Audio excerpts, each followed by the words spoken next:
Hey, what's up? My name is Nate, and welcome to another mini Bible lesson. For lesson 21, we're in the third book of our Old Testament survey.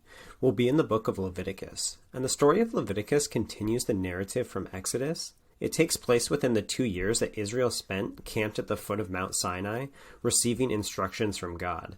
But the main difference between God's instructions from these two books is that in Exodus, God speaks from the mountain, whereas in Leviticus, God speaks from the tabernacle that Israel built. Leviticus can be intimidating and seem like an old list of unhelpful rules for people nowadays.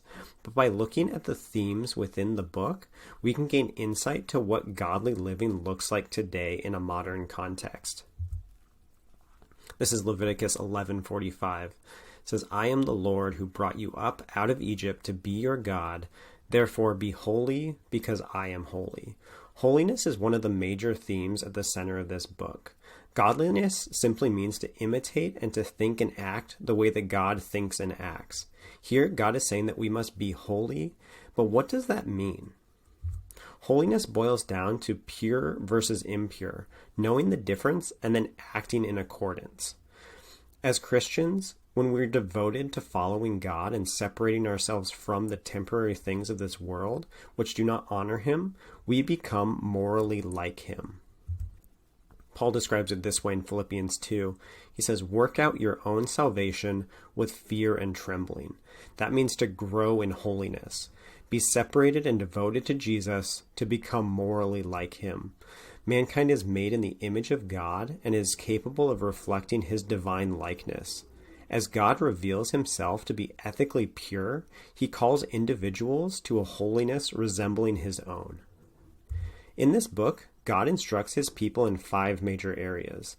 There are sacrifices, priests, ritual purity, the Day of Atonement, and holy living. We'll be looking at the instructions for sacrifices, and in our next lesson, break down the following 4. Leviticus introduces 5 types of sacrificial offerings, 2 of which were mandatory and 3 of which were voluntary, and each holds a unique significance. So these were mostly animal sacrifices, animals without blemish, and the purpose was for God to create a way for an unholy people to be in right relationship with Him.